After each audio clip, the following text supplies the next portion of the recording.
Good morning and welcome to Today in LA. I'm Mike Amos. We're speaking to you from our studios at Troy Cable Vision on South Brundage Street. I hope everybody's enjoying the morning. It's a beautiful morning, and I hope that you'll get out and do some things early. Of course, it's going to get hot later on in the day, so right now would be the time you'd want to mow the grass or sweep the leaves or whatever you need to do outdoors. It'd be a good time to do it today. Of course, it's going to warm up to the high 80s, lower 90s before it's all over with. Troy University had their first orientation session yesterday, and it went over well. Probably not the numbers that normally it would be, but there was also a lot of folks going on their computer and doing it through online facilities at Troy University. But it's a great sign, though, that school will be, doors will be open for school as usual as first orientation. There'll be about 6 of them before school starts, and this is requirement for incoming freshmen and transfers. That they come through the ranks and see what Troy University has got to offer, and their parents are able to come with them and find out exactly how things are going to work this school year, and hopefully everything works out fine.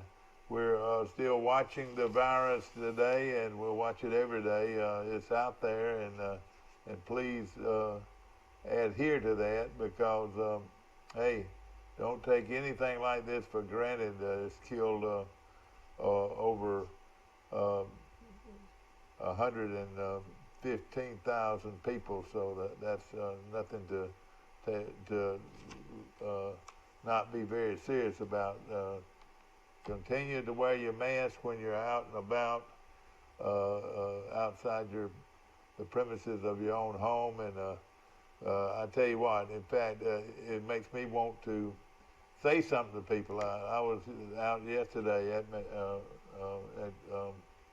getting a little shopping done, and I saw several people with masks on, and then I see one without mask, and I said, what makes this guy so special?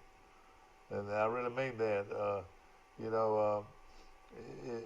I'm telling you, nobody's laughing about a mask. I promise you. If you are, go home and shut the door and don't come out, because if you're out in public, the post office, the drugstore, the grocery store, wherever you are outside the premises of your home, put a face mask on and be safe. And again, it's not just you being safe away from the germs, it's you keeping your germs away from other people.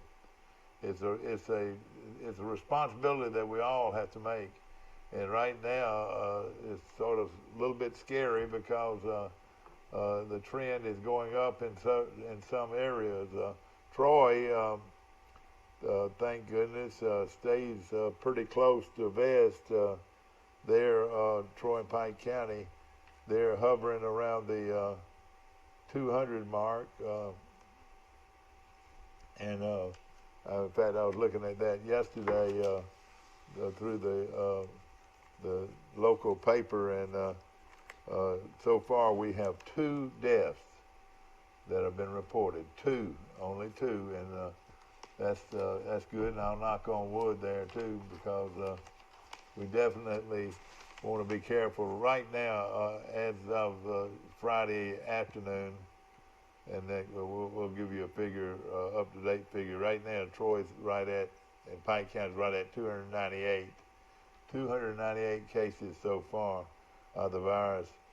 Nationwide, 286,000, no, excuse me, this is statewide, 286,000 have been tested, and death toll right now is 764 in Alabama, so that's where it looks. Other areas that of note that are close by, Barber County has 221 cases, Bullock County has 258. Butler over in Greenville, again, they're way up there, right at 500. Coffee County, that's Enterprise, and Elba, they are looking at 265. Covington County, 106, not bad for Covington County. Crenshaw County, Luverne, Brantley, 105. Good morning, you're on Today in LA. How you doing? Hi, morning. Dale County, that's Ozark, Daleville, 164. And just looking at a few numbers, Montgomery has soared past everybody. I don't know what's happening, whether or not they're doing a lot of testing or what, but their total right now is 2,543 people that have tested positive. So that's something we need to look at. That's just right up the street here. And again, we're still looking at some of these COVID-19 situations. Mike, what do you hear? I don't know. I'll be honest. I don't watch a whole lot of news. I kind of follow and see the cases throughout the country, and I mean, yesterday it looked like the numbers were around 18,000 and deaths were around 600 yesterday. So I mean. Yeah, what are you talking about, statewide, or what are you talking about? No, I'm talking about for the United States of America, every state. A lot more death. Oh, that 700 was for the day. Is that right? 600 was for the day. Oh, that's not good, man. That's a lot of people dying every day. You know. Well, I mean, it's not as bad as the 2000s we used to see. So I mean, you got to look at it that it's definitely come down a lot. Yeah. What is it? You know, of course, there's several hotbeds that are coming up, and a lot of it has to do with testing. You know, people that are states that are testing more are going to have more numbers. There's no question about it. Well, I mean, a lot of people are asymptomatic and don't have to be treated and just basically live their life just like normal. I mean, now what does that mean? Is that you're immune from the virus, or what? Yeah, that means you have just no symptoms whatsoever.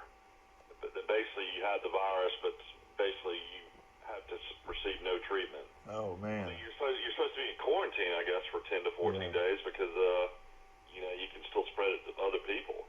Need to no question about it. Want to mention Wiley White today, my sweet friend, longtime friend, Dr. Brantley's oldest daughter. They honored her at the Johnson Center for the Arts yesterday, and wonderful, wonderful tribute to a wonderful, wonderful girl, a lady, Wiley White, who retired from the Johnson Center for the Arts. I'll tell you this, if she hadn't come from Montgomery with all her knowledge, you know, she's a great artist herself, and she was involved in Montgomery with the Arts Council there.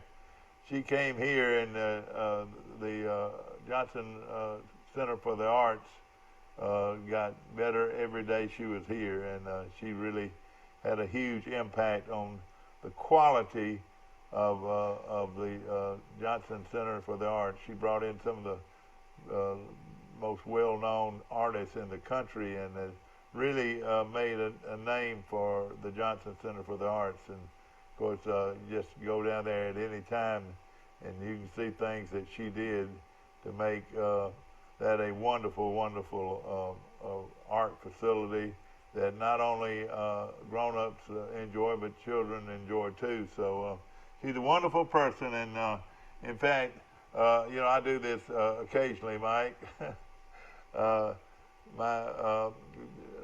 Today is Wiley Brantley White Day in Troy, Alabama, as per Today in LA. I'm recognizing her today after 16 years of leadership with the Johnson Center for the Arts, and now she can just take it easy, and her grandchildren, all of them were, a lot of them are athletes, and her son played at Ole Miss, and they got a grandson that is a walk-on at Ole Miss, Mike.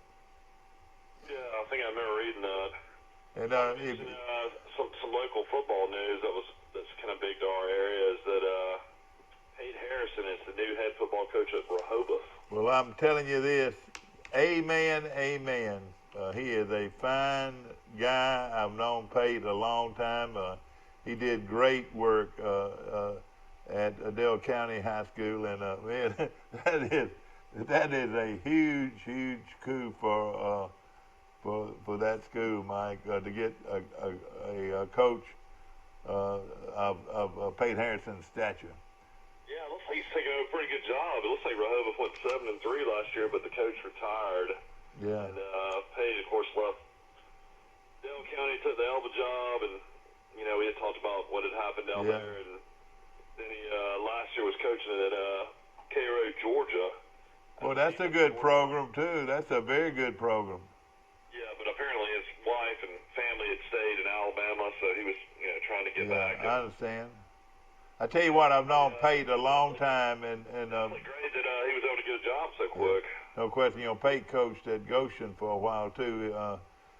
He is a fine young man, and I tell you, he'll make them a heck of a coach. Look for Rehoboth to be pretty good because of or excuse my language, how about real good in the future at Rehoboth.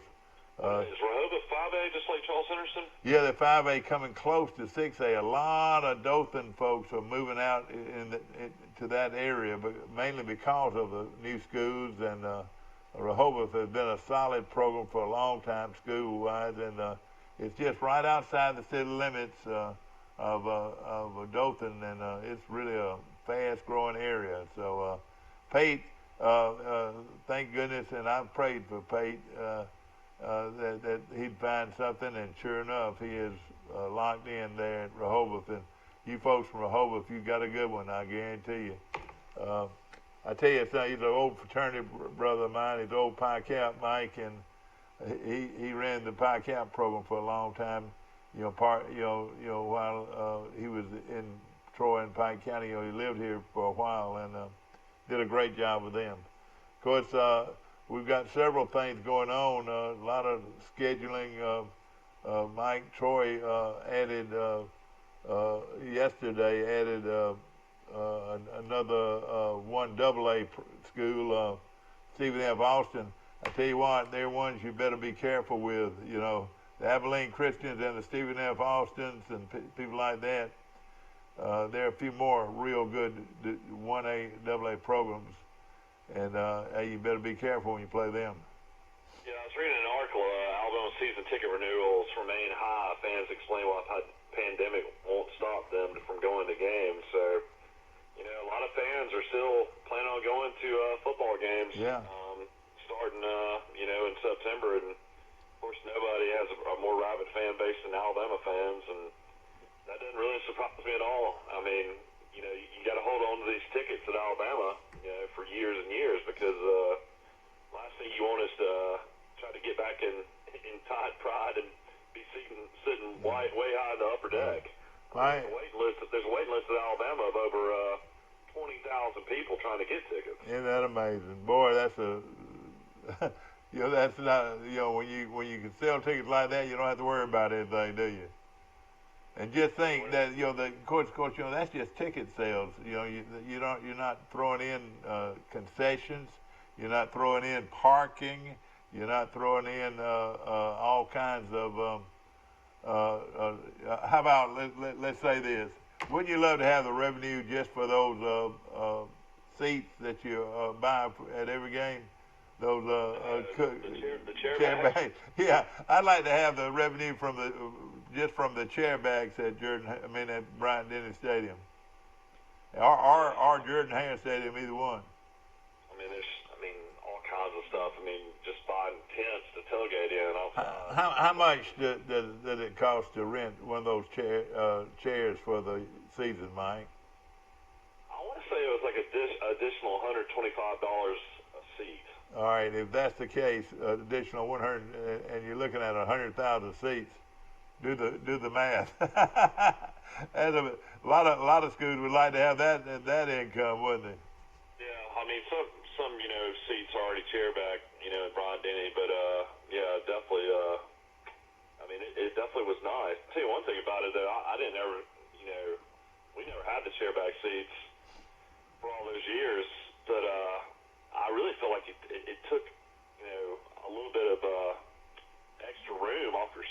Yeah, I think so.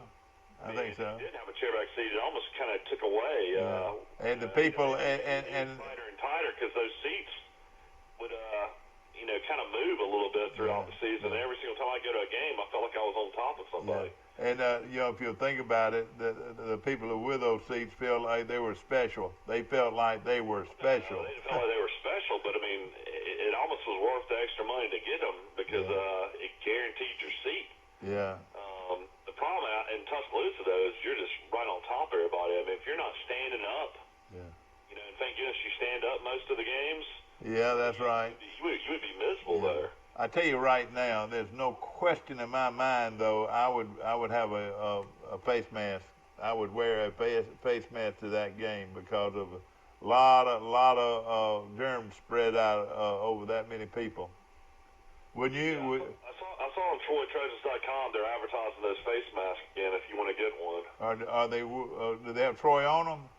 Yeah, they got Troy and Troy logos and stuff. Okay. Yeah, they look pretty good. How do you get that? Let's promote that right now. Do you know how to do it? I don't want to promote it. I mean. Well, I want people to know where they can get them. Well, I mean, I'm just saying. I mean, they don't sponsor us, but it's just let's see. I mean, I saw it yesterday on TroyTreasures.com. It'll pop up. Is it a local company? I don't know. I imagine it's whoever does merchandise for Troy University. Yeah, exactly. Of course, hey, it's exciting times, ladies and gentlemen. A lot of football teams are already practicing out there. I'm watching this virus, some of these figures. You don't get the figures that you normally get.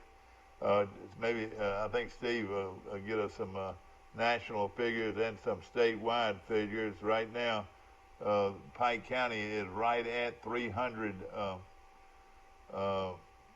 cases right now. These are people that have actually tested positive for the virus. Is that right, Mike? Yeah, I believe it's somewhere around then. National numbers, let's see. National numbers overnight. Trying to get to that.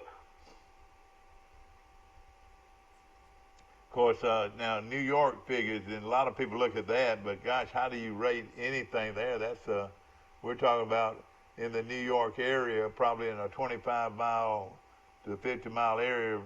There's probably 20 million people in the New York area. Yeah, there's no doubt about that. In that SMSA. New York cases are down a lot. Yeah. A friend of mine, both his daughter and her husband came down with the virus, but of course the daughter went right through with no problems at all, but the husband had to spend 5 days in the hospital, so that scared him a little bit. I tell you, if you were in New York, you can just do the numbers, and boy, it's still out there, and you got to be careful. I look at a lot of special events over the years that are so huge. New York is one of the. I would think if you looked at tourist attractions across the world, I'd say New York at least was in the top 5. Wouldn't you think? Yeah, I would think so. And to go to New York, and of course, one of my favorite times was to go up for the Macy's Thanksgiving Day Parade. I haven't seen or heard any announcement for that yet, and of course, that's something they work on year-round. I guarantee you, they'll really wait and take a look at that, because that parade is huge for the New York area. Well, I mean, there'll be a lot of sporting events in there, in New York before then, I would think. Yeah. Mike, I want you to sort of bring us up to date. I mentioned yesterday was the first orientation session, and there was a pretty good crowd. It wasn't near as big as normal, but that was understood, and it was well done by the university, and they got the word out to everybody. And of course, that's a good sign that school is right around the corner, and hopefully we won't have any kind of what do you call it? Does it just sort of turn the corner and come back, or what happens? Well, I mean, Yeah. you know, But we haven't gone through a second wave yet, though, have we? no, I mean that would be closer to flu season. I think like Yeah. November, December, that time of year. But total cases in the United States so far is 2,183,000, and then you've got total deaths 118,321. Total recovered 890,000. So that's in the United States. After that, you got Brazil with 44. All right.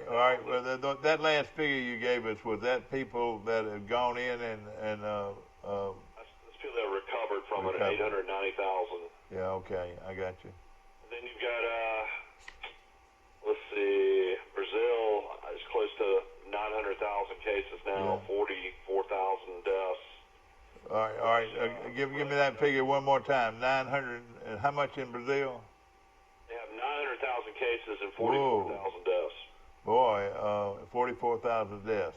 And then Russia has 545,000 cases, but only 7,000 deaths. So how does Russia know how to fight this more than anybody else? It's kind of crazy. Yeah. Give me that figure one more time for Russia. 545,000 cases, 7,284 deaths. Yeah. So the United States has 118,000 deaths, and Russia has 7,284. Yeah, I know it. You wonder about that. I mean, how are those numbers correct? Yeah. Now, China. India is a place I've always been curious about because I figured that there's so many poor areas that it could get in certain areas and kill a lot of people, but they had 344,000 cases and 9,924 deaths. So the numbers are not horrible there. Yeah, and that's in India. I mean, the United States is really the only country that's having the amount of deaths. All these other countries have fared pretty well. A lot of it is who's reporting those deaths. Well, I mean, you got to think the UK. I mean, they've had 41,736 deaths. I mean, of course, the United States is a lot more people, than the United Kingdom. Yeah. But places like Italy are not reporting any deaths anymore. Spain's not reporting any deaths right now. So I mean, all that's good signs for the future. Oh yeah, no question about it. And now New York, we were using them as sort of a gauge. How are they doing? Are they still? No, I mean things have opened back up in New York, so it looks like things are better there. I know that their death rate. What is it now? Are the numbers there? I have to look and see. Yeah. New York is 30. Pretty much looks like right at 31,000 deaths. 31,000 deaths in New York alone. Now, see, that'll tell you a lot about our numbers there, Mike. There was such a huge volume. How many cases in New York? 505,000. Whoa! Now, is that just in New York, or is that the area? That's considered New York State. Yeah, New York State, but New Jersey and I mean, New Jersey's 170,000 cases. Yeah, add that. 13,000 deaths, so almost 44,000 deaths, and almost 578,000 cases are out of those. Of the New York area, the Manhattan, and of course the island, and then New Jersey. If you throw in UMass, Massachusetts. Yeah, how bad is the Boston or Massachusetts? What are their figures? They're at 106,000 cases and about 7,700 deaths. 7,700 deaths. Boston area is a big area. So all that is over 51,000 for New York, New Jersey, and Massachusetts in deaths. So that's almost it's less about 40%. That's almost half. Yeah, isn't that amazing? And now, I live in Florida. Florida's at 77,000 cases. Woo. That are still under 3,000 deaths. Well, one good thing about it, they're doing some testing down there, which is very important. See, that's the key to all of this. To me, is we need a simpler way to do it. Somebody told me that people are charging as much as $100 to get tested. Is that true? No, if you have insurance, you're supposed to be able to get tested for like $5. Is what they tell me. Well, there are areas out there, and I promise you, ladies and gentlemen, that would be a good thing to do. You could drive next time you're in Panama City Beach, you could drive up to a testing site. They have testing sites down here. You just go and they can do it. You know, you just sit in your car. Have you been tested? No, I haven't been tested. All right. Alabama's down at 26,272 cases and 774 deaths. 700, what now? Alabama's had 774 deaths. 774 deaths, and out of 26,000 cases or 100? Yeah, that's right, 26,000 cases. Yeah, okay.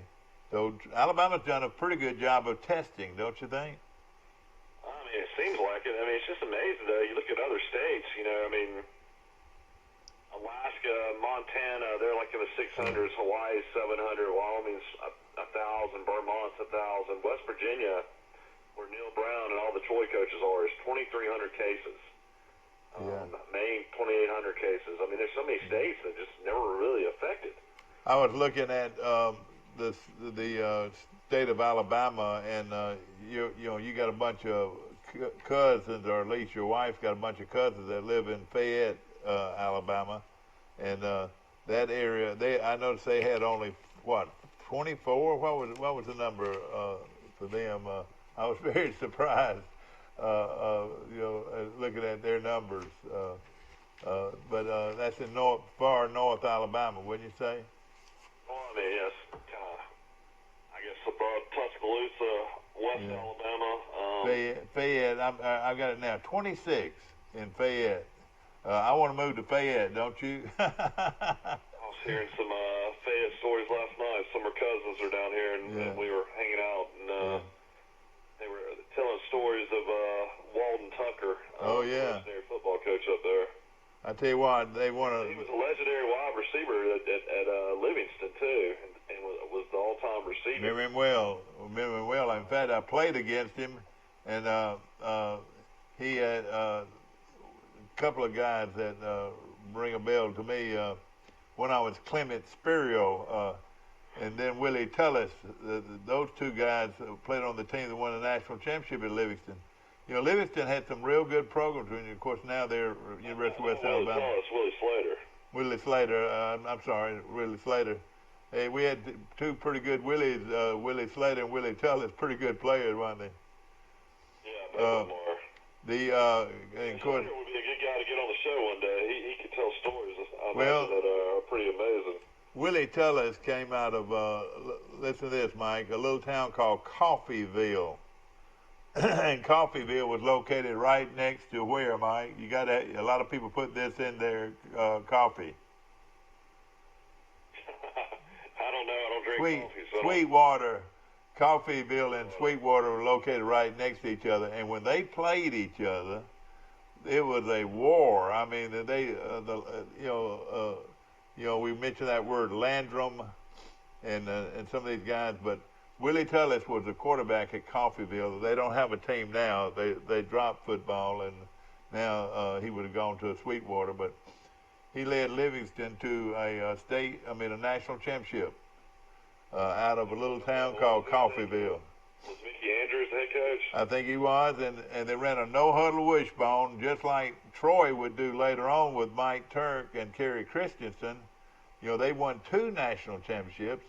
Then Jacksonville got jealous, and they signed a real good quarterback. I can't remember his name right now, but he was really good. And he led Jacksonville State to a national championship with that no-huddle wishbone, and Jack Crow pretty much developed that. Yeah, I was reading an article. This is talking about Tua, Tagovailoa, but a lot of people are trying to figure out, he's the 5th pick in the draft. The Dolphins are spending millions of dollars on him, and then they have Ryan Fitzpatrick, who's like a veteran NFL quarterback, and of course Gailey, a friend of ours, Shane Gailey, is offense coordinator of the Miami Dolphins, so he'll actually coach Tua. And, everybody's trying to figure out if Tua will actually start or will he hold a clipboard. And they're saying rehab's through the roof. And, he's already almost back to almost 100%, and Fitzpatrick wants to start. You know, it's going to be interesting. You know, I would think if Tua's healthy, you got to play him. Oh yeah. You know, a lot of people are talking about wanting to sit him out and let him kind of just Who's the quarterback down there now, Mike? Fitzpatrick, Ryan Fitzpatrick. Oh yeah, Fitzpatrick. Okay. Who's an Ivy leaguer? That's right. Got a big beard. Got a beard too, doesn't he? Yeah. So maybe it'd be interesting to see what Gailey decides to do. But Gailey's 68 years old. Yeah. I mean, he's probably not going to have too many years left. I mean, I'm sure he wants to go down. If he's going to keep his job, he's probably got to play Tua, I would think. Yeah. So that's something to look at as well. I mean, I would. That would be one of the best interviews we could possibly have if we get Coach Gailey on before the pro season starts. We'll definitely do that. And of course, he's a good friend of mine. And I'll tell you something about Coach Gailey, and you and I have talked about this. He was a great coach, great young coach, and players loved him. They played hard for him, and and of course, it was probably as clean a program. I've always said that back when Chan Gailey was a coach, you could take your family and sit them at midfield at practice, and you wouldn't hear a word of profanity. Now, I can't say that for every coach's staff ever. What? We used to go to Alumni Hall, you remember, and a lot of times you go up there and they're all doing Bible study. Oh, yeah. You go up there on Tuesday, that's what they were doing, no question about it. He was a great role model, a great example, and Rick Rhodes went ahead and did the same thing, and he won a championship in '87. But one thing that notable about Coach Gailey, he was very conservative. You remember that? That whole staff was real conservative. They wanted to keep the ball away from you, and they didn't do anything fancy. They didn't throw it a whole lot, but when they did, it was usually somebody wide open. You remember that? I always kind of questioned the fact he wanted to get in pro football, but I know he idolized Dan Reeves. And of course, Dan Reeves left Troy to go to the Broncos, but Gailey definitely knew what he was doing. He ended up being the head coach of the Dallas Cowboys and the Buffalo Bills. So I mean, he was smart for what he did. The only college team he coached at was Georgia Tech, and of course he had Reggie Ball, the quarterback, kind of would win. I guess Gailey would win 8 or 9 games a year, but they never could get over the hump. And he had that great receiver, one of the best receiver of all time, Calvin Johnson. Then he had another one of the best all time, Demarius Thomas, who was one of the best in the league for the Broncos. So yeah. I always kind of wonder if he would have been in the SEC program and what he would have done. Of course, he never really had great teams in the NFL either with the Cowboys or the Bills. Yeah. But I tell you what, people that played for him, they loved him, and he was and they played hard for him, no question about it. Of course, you can look at Troy's program, and from back when I first played under Clipson, under Clipson they probably had, I think they had one winning season in 10 years. He was a great man, solid man, and no question about it, but they didn't start winning until Billy Atkins got here. And rest of, except for a few problems we had, the only coach that didn't win was Maddox. And Maddox was a fine coach, but he came after Rhodes won a national championship, and after Gailey had won a national championship. His teams were something like 4 and 6, something similar to that right there. But I think he went 4 and 6 every year. Yeah, but if you'll think about it, Troy had very little after Atkins got here from their own. Troy had winning programs almost every year, which is really a testimony to good coaching. Yeah, I mean Maddox went on to coach in several high schools and finished at Lee Scott, and I remember I went to visit Lee Scott one day, and their facilities were through the roof, and he had his own giant office wing. I mean, he did pretty well when it was all said and done. Well, and I'll tell you something unique about him. And of course, he was a great Christian, just like Gailey. And Gailey brought Christianity to Troy athletic program, no question about it. And Maddox was a great Christian man, and he had 5 girls, Mike. he and his wife had 5 girls, and I'm sure I don't know if they're all married or what, but what a family! And he had a beautiful wife. Yeah, Maddox played at Troy too, I guess.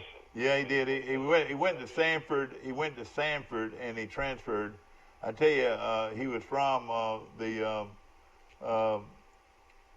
not Lynette, but he was from Valley, and played at Valley High Fairfax under Washburn over there, or not Washburn, but oh gosh, Washburn coached at Lynette. But I tell you, he was a fiery, competitive guy. I tell you, and he still is.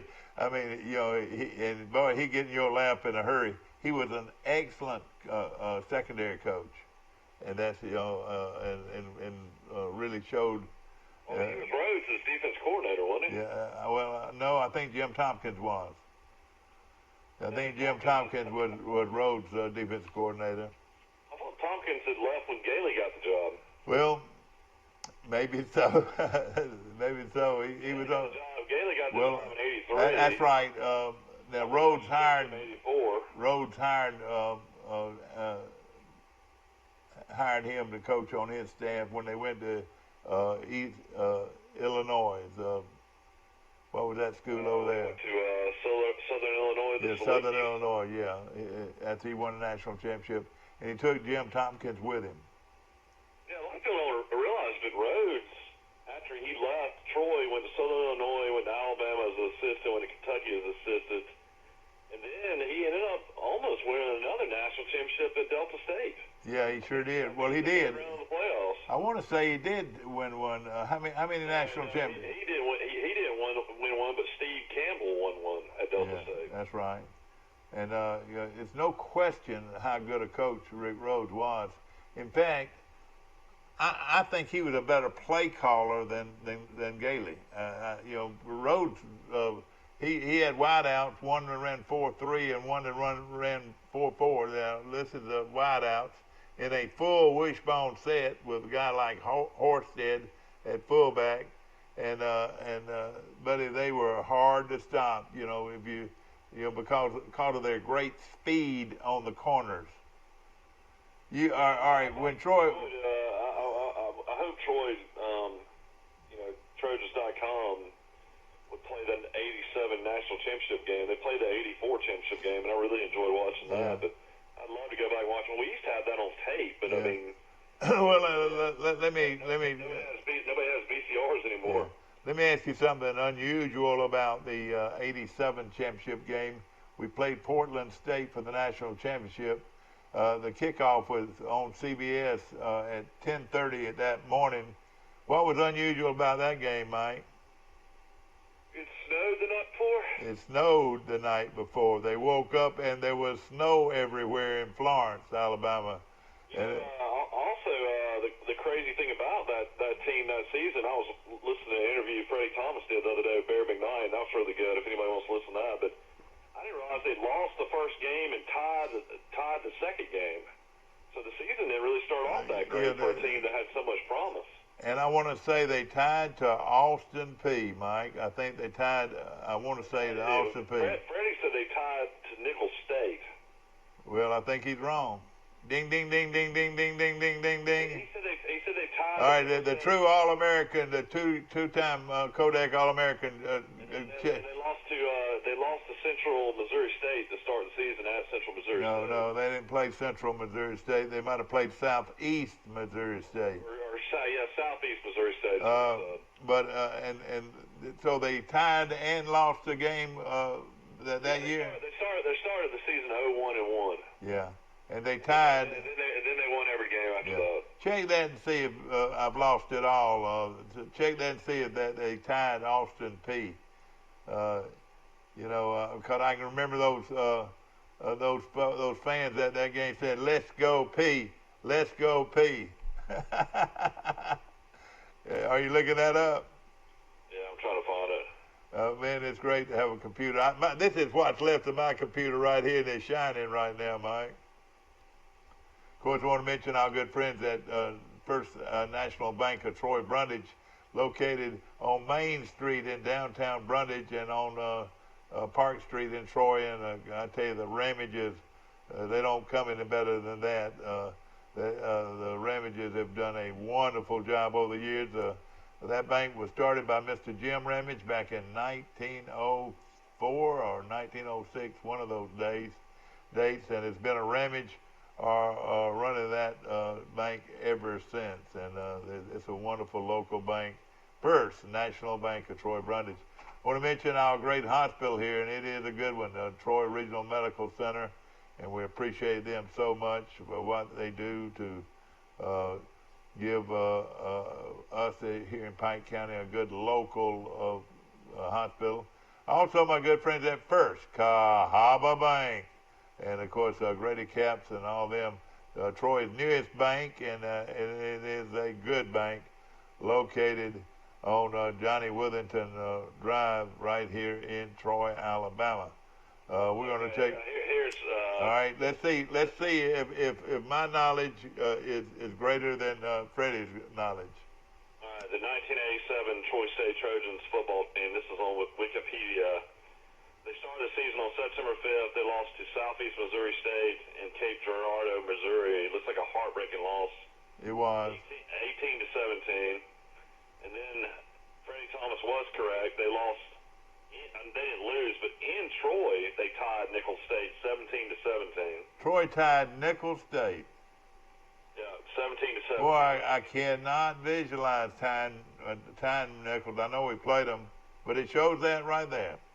Yeah, it shows it. All right, well, look down Troy's deal. When did they tie Austin P? They tied Austin P one time. I'm just going over the 80s. Okay, I got you. After that, Troy beat West Texas State 45 to nothing. In Gramillion, Texas, I want to say. Yeah, well, they played it in Troy, but after that, they went to Livingston and won a hard-fought game, 24 to 17. Then they played West Georgia in Troy, won 44 to 6. Went to number 7 Valdosta State in Valdosta. Beat them bad. And won 44 to 7. A great program too. I remember going there. It was a day game, and Buddy Troy could have scored 100 points that day. Then they went back home and played Mississippi Cotton and won 48-21. That was a big game. Then they went to Delta State in Cleveland, Mississippi, and won 38 to 6. Then they played number 8 North Alabama in Veterans Memorial Stadium and won 38 to 3. Troy beat them 38 to 3. Yep, and then went to Tennessee Martin in Martin, Tennessee, and won 31-21. And then they finished the season with Jacksonville State at home, barely winning 14 to 9. Wait a minute, this was the '87 National Championship team, or what team was this? Yeah, this is the '87 National Championship team. Boy, I don't even know how we made the playoffs. What are you talking about? They won every game after they finished. They started. Yeah, but they, I know it, but they had 2 blemishes on their record. How did they even get in the playoffs?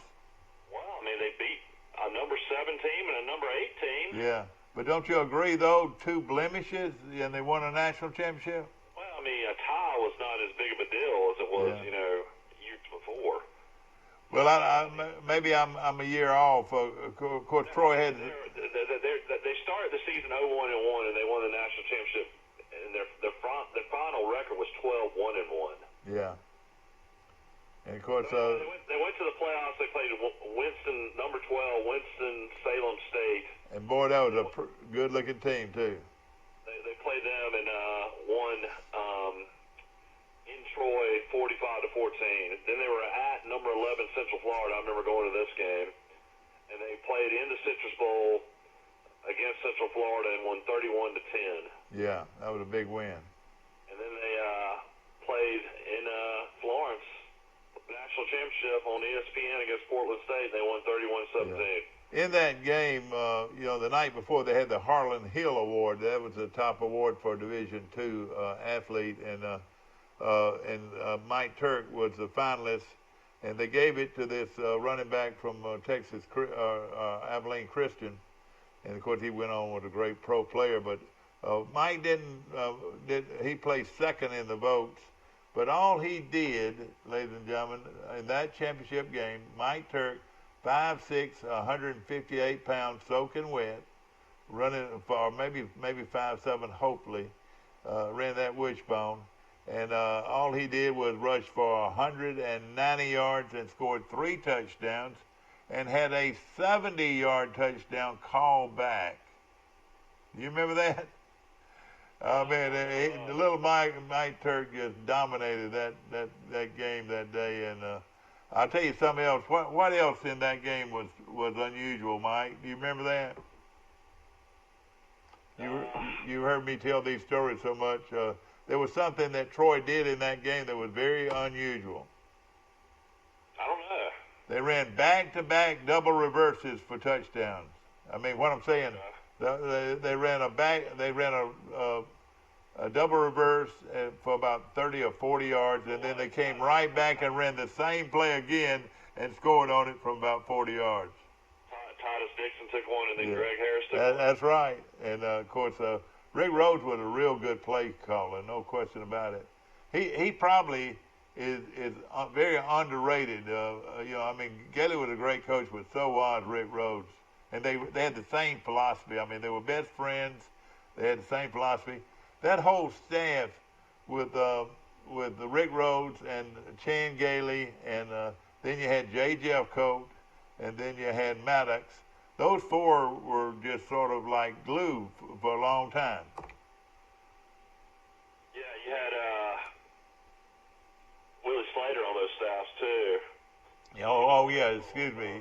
Yeah, Willie Slater. All Willie did, ladies and gentlemen, and I don't know if anybody, I'm sure these guys at North Dakota State can show off these rings, but Willie Slater won 2 rings at Troy, national championship rings at Troy.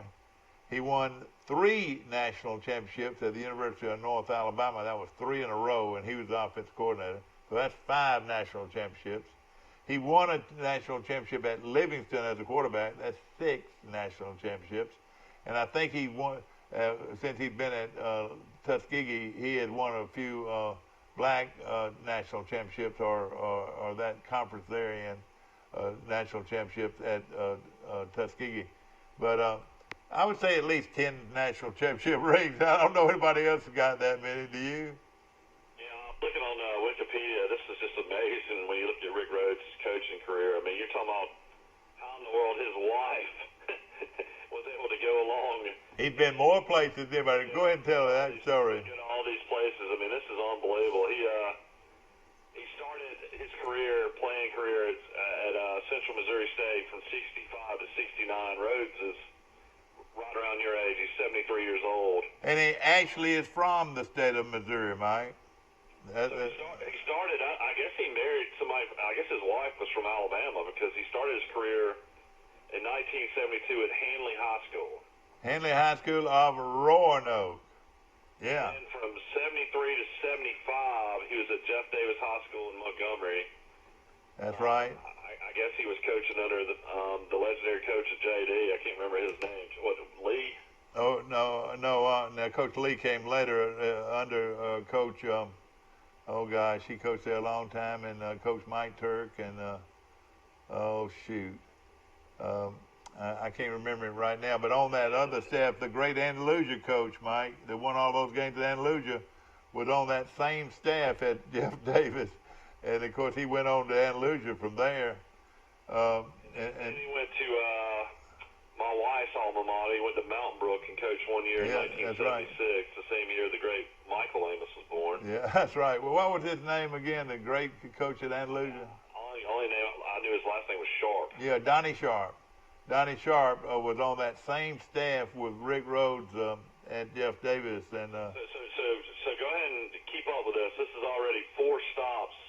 Okay. Okay, so he started at Hanley, went to Jeff Davis, Montgomery, went to Mountain Brook. Then in 77, he went to Davidson, which is down in Mobile. That's right, head coach at Davidson. That's 4 schools since 72. Yeah. Then I didn't realize this. He was the offensive line coach at Troy from 78 to 79, I assume under Bradshaw. All right. And on that staff, you had Rick Rhodes, you had J. Jeffcoat, you had Chan Gailey, you had... 78, 79, all those guys coached for Bradshaw too? Yeah, that's right. All of them coached for Bradshaw at one time. They sure did. Then he went to Andalusia.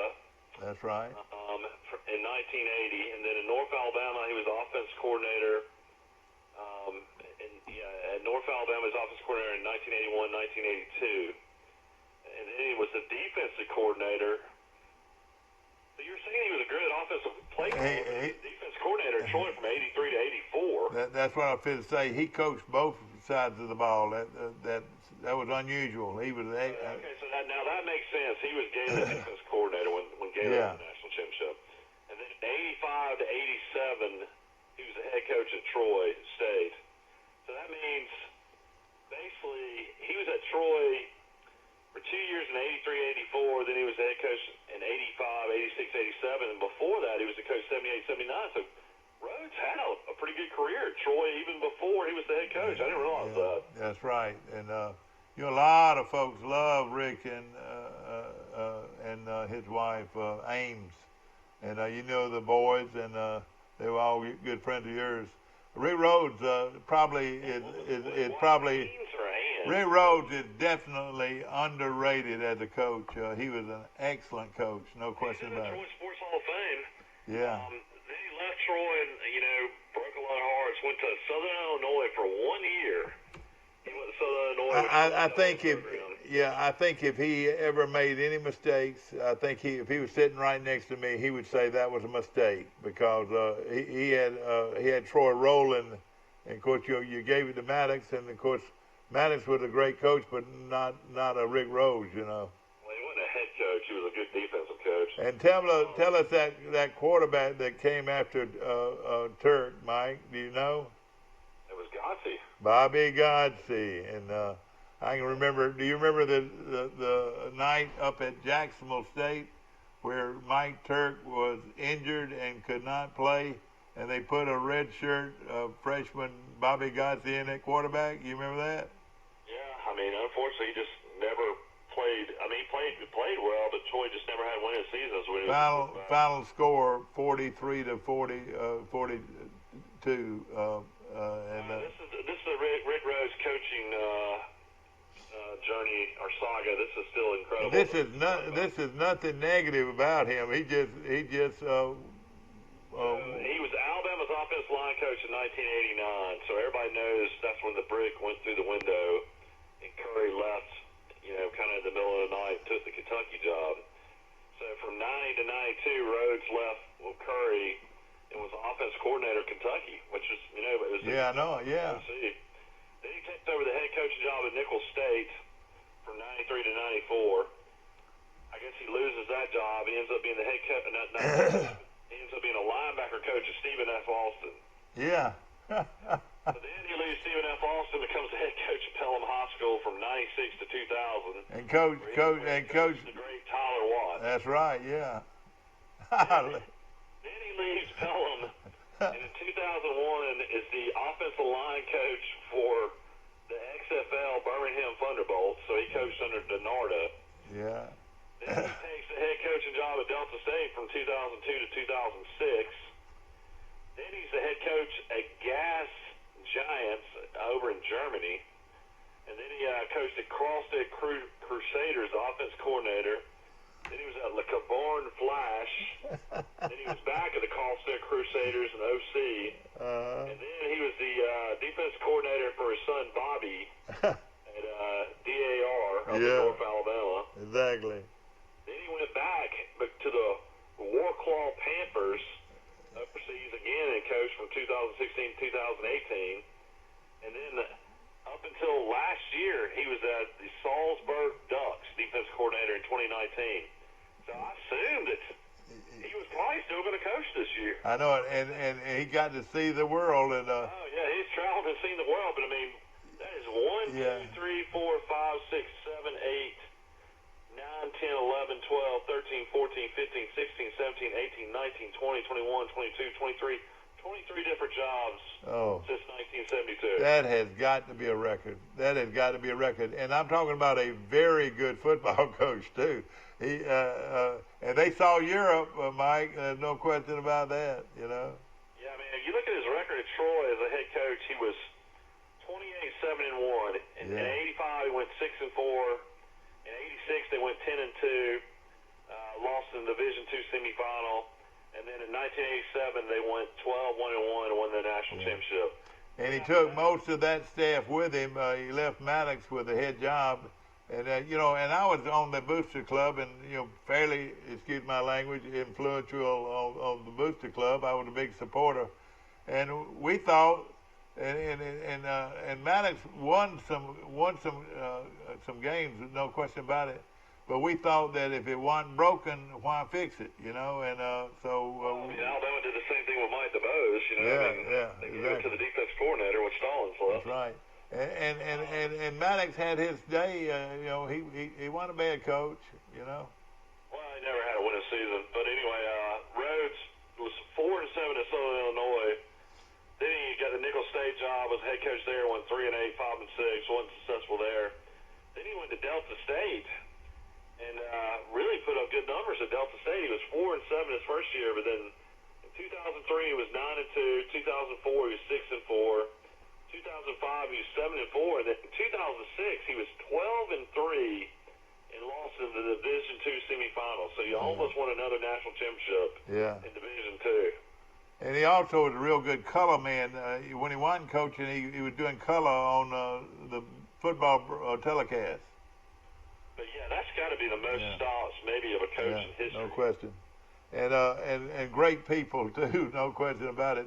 Ames and Rick, Donnie and Charles Ingram, they're very close friends. And if you ever want to know anything about where, I think Rick now is living back in Birmingham. Is that right? Yeah, last time I saw him, he was living in Birmingham. Of course, Bobby, his son, went on to become a high school coach, and he's, I think, an offense coordinator in Rome, Georgia right now at a big high school. Yeah. Well, I tell you what, no question about the family. All our people listening today to go out to eat Sisters for lunch today. They're back open, so everybody go support Sisters. Of course, I guess they're still just doing the menu, I guess, meat and three. And let me tell you this, you can still call in, and I called in the other day and had a great meal from Sisters. They pack it up real well for you and even throw in the tea, and it's an excellent place to eat is at Sisters Restaurant on 231 South right here in Troy. We're going to take a short break. Mike. We'll be right back.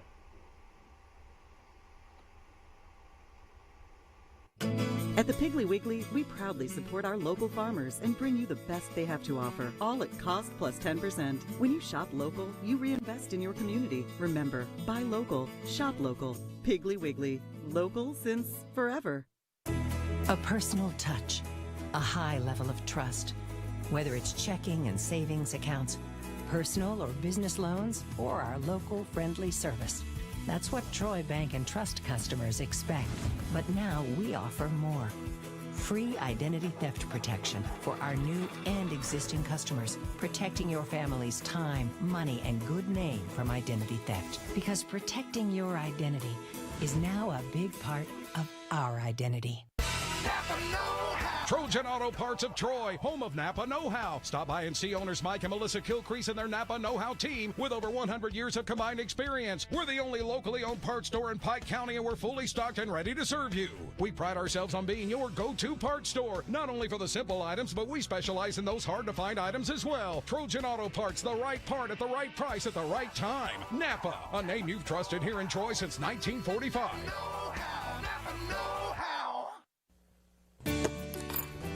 Have you seen an increase in your insurance premiums or significant change in your insurance coverage? Let Sandbeck Insurance offer you a better plan to suit your business or personal needs. Sandbeck Insurance offers many lines of insurance, whether it's home, farm, or auto insurance, work comp, business, or health and life policies. Sandbeck is here for you. Call or visit our Troy, Enterprise, or Andalusia office today. Sandbeck Insurance, where we take pride in taking care of your insurance needs.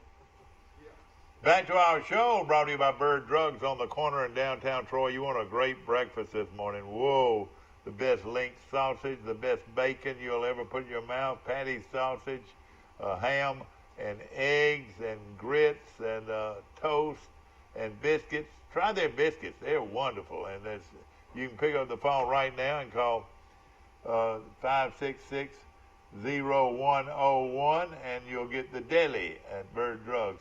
Want to mention Sisters, of course, is open today from 10:30 till around 2:30 this afternoon, and they have the same great food as always, and Pat and Geraldine are great people.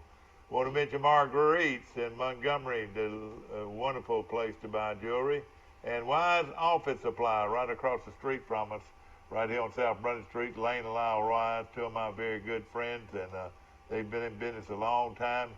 Took over from their daddy, Tommy Wise, several years ago, and it never broke stride. They're a wonderful place. You think they'll go to the opening game in Auburn? If it's in Auburn, you can believe me that they'll have their motorhome there. I tell you, they know how to do it. I promise you.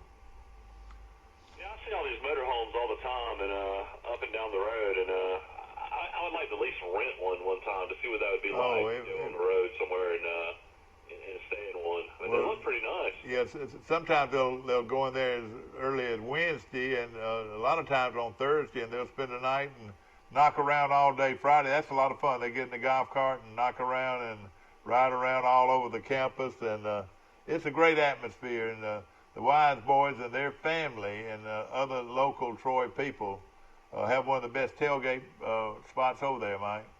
But you know, it still might be almost 1.5 miles or 2 miles away.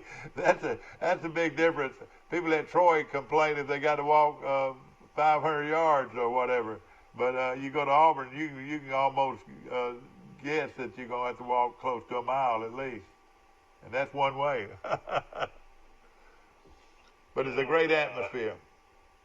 Yeah, I was looking at different college sites and looking around at different teams practicing and stuff like that. Of course, right now you can only practice with your strength and conditioning coaches, but some of these big programs have so many strength and conditioning coaches, and how about those volunteer coaches?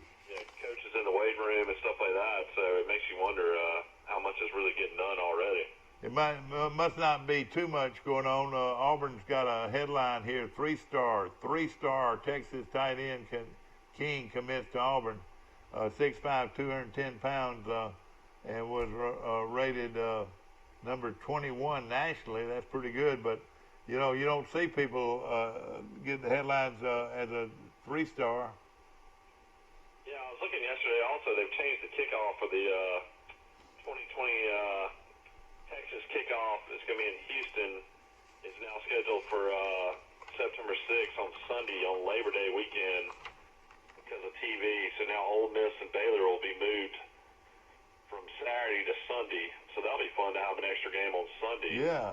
Ole Miss Baylor. Of course, you got Dave Aranda, the former LSU defensive coordinator, who did a great job there, and everybody's favorite coach at Alabama, Lane Kiffin, will be matching up. So that'll be a fun game to watch opening weekend. What is your opinion of Lane Kiffin? I think Alabama people liked him, didn't they? I never really cared for him until he came to Tuscaloosa and became offensive coordinator. But if you ever listen to him in interviews, and he's a sharp guy. I mean, he's a guy that I think kind of was given too much at a young age. He's the head coach of the Los Angeles Raiders. And then also as the head coach at Southern Cal too, wasn't he? Yeah, I mean, when he was like 33 years old, he was the NFL head coach, and then of course he ran into trouble at Southern Cal. But he had Tennessee. I was at the game. I mean, oh, Rocky Top, you'll always be home sweet home to me. All he was kick a field goal in 2009, and they beat Alabama in Tuscaloosa. And Kiffin, I think, will always regret that. They had 45 seconds left, and he ran it down.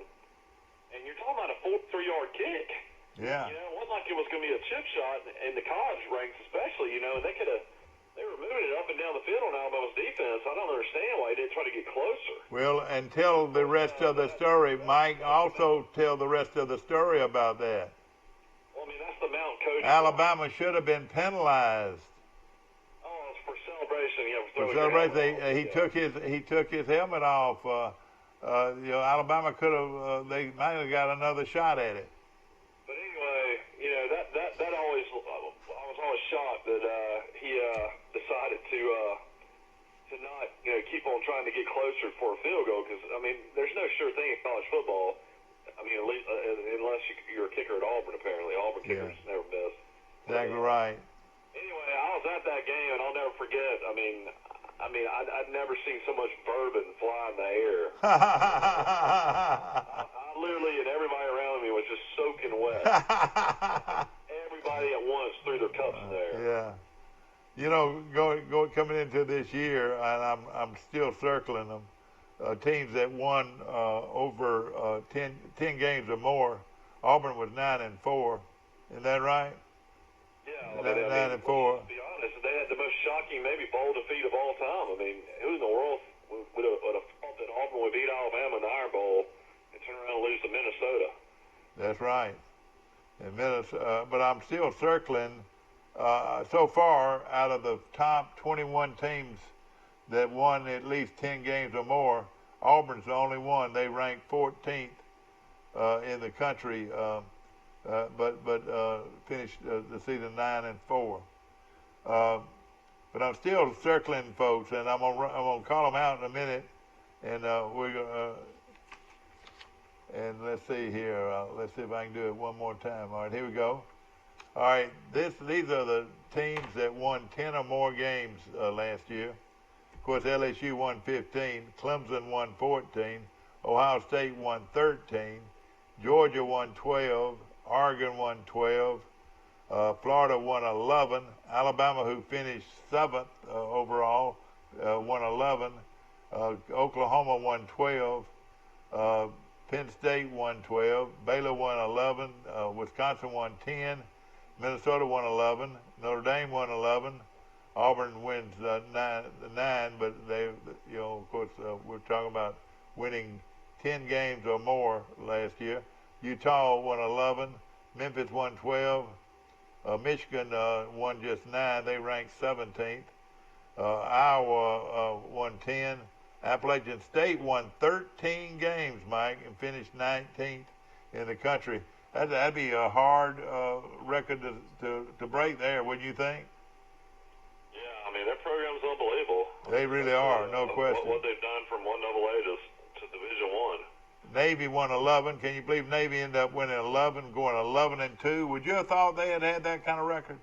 Yeah, it's amazing. Nobody really ever talked about Navy last year. I know it. That was like the quietest 11-win season ever. Cincinnati, which is really up and coming, Cincinnati, they're well coached. They're 11-3.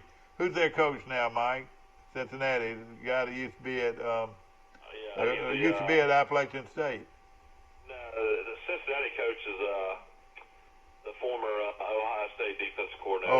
Okay. I got that confused with. His name's Luke Fickell. You know, it's funny. Did I ever tell you that story? So Luke Fickell is the head coach of Cincinnati, and when quarantine first starts, I'm riding down to Thomas's Donuts, and you know, I know faces, I know coaches. I watch TV all the time. I watch Cincinnati games, so I've seen Luke Fickell interviewed many times. Yeah. Right before I get to Thomas's Donut, Luke Fickell and his wife are walking on the beach right in front of Thomas's Donuts. Oh gosh. That just tells you how many coaches. Did you say hello, Lou? Well, the funny thing is, I knew for sure it was him because he had a Cincinnati jacket on. Yeah. Of course, they won 11 games last year. Of course, he almost got the West Virginia job, you know, over Neil Brown. The West Virginia job came down to Luke Fickell and Neil Brown. Yeah. Boise State won 12. Boise State went 12-2. How great a coach is Hartson. Yeah, he's a class guy too. He's a class guy. Air Force went 11-2. We don't talk about that as much. Air Force went 11-2 last year, Mike. Yeah, I mean the military schools did well last year. Yeah. A&M went 8-5. Of course, that's not one of them. Let's see if I can catch some more. I'll tell you another team that I think possibly won 10 games was Hawaii. Yeah, that's exactly right. And I'll tell you, I've got that listed here. Hawaii did win 10 games. And now I'm trying to find it. I'll find it in a minute, but you're exactly right. And here it is, right here. And we're still moving. All right. What about Louisiana Lafayette? Did they win 10? All right, I'm fixing to tell you. All right, Central Florida won 10 games. SMU went 10-3 last year. A lot of people don't think about that much. Yeah, we mentioned that. Richard McBride's got a year coming back. Yeah. He got a 6-year eligibility. That's wonderful. Louisiana, you're right, Mike. Lafayette went 11-3. So you're exactly right. San Diego State. Billy Napier, if he comes close to that this year, he will definitely get a big time job. No question. San Diego State won 10 games. We're talking about teams that won 10 games or more last year, and it surprises me some of these teams. Louisiana Tech, Mike, won 10 games, and guess who their coach is? The great Skip Holtz. Skip Holtz, Lou Holtz, his son. And let me tell you this, I miss Lou Holtz. You don't see him. I don't know if he's ill. I don't know, but you don't see him on TV anymore much. Didn't you enjoy him? Yeah, I mean, it seems like if they would have had a choice between Holtz and Corso, they would have, kept Holtz. Oh, I would have taken Holtz in a second over Corso. I like Corso, but Holtz is the real deal. And I tell you, Holtz could coach. And, he was a Veer offensive coach to begin with at North Carolina State. That's where he later had really good teams at South Carolina. Yeah, that's right. Hawaii went 10-5 and finished 49th overall. And then La Tech finished 46 overall. Louisiana now out of the Sun Belt finished 36 overall with 11-3 record. And then we already mentioned. I realize with Louisiana, their 2 losses were they lost to Appalachian State in the regular season, and then they lost them again in the championship game. That is amazing. That is amazing. No question about it. They'll eventually, the Sun Belt's got to have a destination place to play the championship game. They got to find, some neutral site location. That would be. I don't think it's fair when the home team gets to host. I agree. You're exactly right. No question about it. We're having fun this morning. I hope you have, ladies and gentlemen. Bill Jackson Chevrolet, Bill Jackson Ford on the bypass, Mike. Mike, they had 75 teams out for the Bill Jackson Ford Ball this weekend at Troy Country Club. 75 teams, you multiply that by 2, you got 150 golfers out there. What do you think? What did they do with golf carts? How many golf carts they had to bring them in, a lot of them, but I don't know if they did the one person per cart deal or not, but if they did, there was a lot of golf carts. I was out of town. Whoever owns a golf cart business down here on 30A is one of the richest people you'll ever meet. Oh, really? I would say every other house in Grayton where I live has a golf cart rental. Yeah. I mean, it's just unbelievable. And the real fancy golf carts where you can get 2 in the front, 3 in the back, 3 in the back. I mean, they're huge golf carts. Uh-huh. And, you get behind them on the road down here, you're pretty much just going to wait another 20 minutes because they only go 20 miles an hour.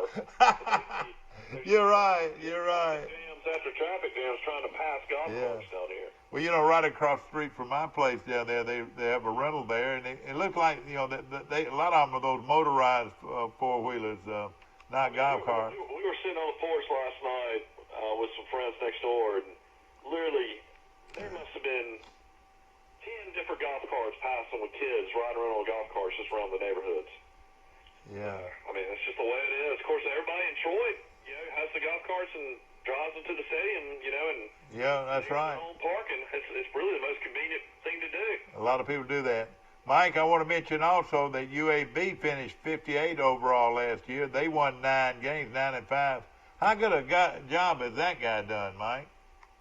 Boy, he's done it. Bill Clark, what can you say? Of course, there's guys locally that know him well. You got Brad McCoy that coached under him at Pryville. You got Chuck Dunn that coached under him at Pryville. So, they can tell you all about him. But, a lot of people think that he's a guy that's now making $1.6 million at UAB, so he's doing pretty well.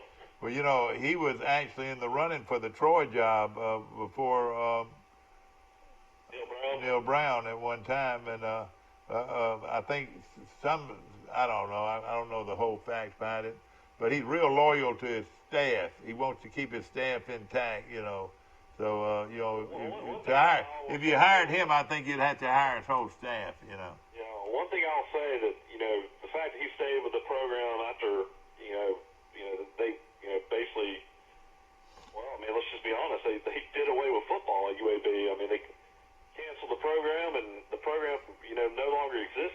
course, they brought it back, and he never left and stayed, and now he's going to benefit from having a 55,000-seat stadium in about another year. Let me throw out a couple of things, Mike. Georgia Southern went 7-6 in the Sun Belt. And I called the upset of Liberty beating them in the bowl game, and Liberty sure did. Hugh Freeze is another guy. Hey, remember that name. He'll get a big-time coach. I've already predicted them to pull off the biggest upset to start the season. I will say this, and how many times have I been able to say this, Mike? Georgia Southern finished 7-6, and Troy had beaten Georgia Southern 3 times in a row. Can you believe that? Yeah, that's definitely the biggest win of the season. You beat Georgia Southern 3 times in a row, you've done something, I guarantee you. I mean, they're an extremely physical program. But here are 2 big question marks. Florida State, 6 and 7, they're just, I have very little respect for Florida State's program anymore, Mike. I think their program, their program might have gone, they finished 56, but Florida State's program has really gone down. Another program that won double digits we had mentioned is Florida State's new coach, Norville, won over 10 games at Memphis. Yeah, he's a good young coach. You know the key, though, and I've said it so many times on this show, quarterback, quarterback, quarterback. And you look at the heartbreaker, here it is, Florida State opens the season, and the quarterback gets hurt on the second play of the game. You remember that? Well, I mean, that was against Alabama. Well, all right, well, their quarterback got hurt, and then their season's gone, Yeah, Florida State's got too much talent, though. I mean, surely he'll come in there and win 8 or 9 games a year, I would think. All right, of course, is the old man still at Kansas State, or is he gone now? No, they hired the great North Dakota State coach, Clowney. Okay, so look for Kansas State to get better. Troy's going to play them out there in a couple of years. Kansas State was good last year. You remember they beat Oklahoma? Yeah, that's right. They were 8-5. Washington, they disappointed a lot of folks going 8-5. Virginia had their best team in a long time. They won 9 games. I'll tell you a program that is really here to stay because they can get the athletes. They're in the hotbed of all the athletes. It's University of Central Florida. They were 10-3, and Mike, would you have wanted to play them? Well, I mean, they were blowing everybody out, and then they lost their quarterback. That's right. Heupel's done a good job there. I tell you, Scott Frost might regret the day he left Central Florida. He probably could have had a chance to win. That's right. 12 games. Well, just think. I mean, they're in the middle of Florida. They're a hotbed, ladies and gentlemen. There's so many athletes in Florida. Florida are in the state of Florida. It's pitiful. And let me tell you, Central Florida. Florida Atlantic and Lane Kiffin won 10 games. I mean, there's so many athletes. I wouldn't doubt if Central Florida didn't have a shot at maybe getting in a big conference one day. What do you think? Oh, definitely with that market. Yeah, there's no doubt. Oh, yeah. FAU now, all right. Yeah, I mean, they also have 65,000 students. Yeah. Let me throw out another school, too. And Lane Kiffin did this. Lane Kiffin's team at Florida Atlantic went 11-3, finished 31 in the country, Mike. They finished 31. Destroyed SMU in the bowl game. I watched the game, and Kiffin wasn't even coaching. Yeah, Kiffin and again this Florida Atlantic program, and they were all in the Sun Belt at one time. Yeah, the guy that keeps on getting jobs is now the head coach there, Willie Taggart. Oh gosh, I don't know if they can win with Taggart or not. So Willie Taggart was at Oregon for 1 year, went to Florida State for I guess 2 years, lost his job, and before that was at South Florida. And then before that was at Western Kentucky. So he's had a lot of jobs. I want to mention Alabama Real Estate Connection, Carol Amos, one of their top salespeople. We appreciate him very much. Tennessee last year, Mike, went 8-5 and finished 34. Nobody wanted to play them late in the year, though. All right, that's what I'm saying is, Mike, you told me that they would win here, and I didn't think he could win there, but or I didn't think he was going to be a good head coach. But I think I'm wrong. I think he's turned Tennessee around. A lot of people say that he could be the guy in Tuscaloosa. one day. That's what they say. And of course, he married a girl from out here, Banks, Alabama. We need to bring him into town and cook him some good food and have a gathering, a Tennessee gathering. I will say that Tennessee. I don't think they're gonna I don't think they're gonna win the East, but I think they're definitely gonna give Georgia and Florida some competition. All right, Texas went 8-5, finished 33. But Mike, again, he's been a huge disappointment. That's right, but he's got a great quarterback now, and look out for Texas. I'd say Texas is going to probably go 11-2 or 12-2 this year. Texas is going to be much better, but another great program. And I'm telling you, a great program.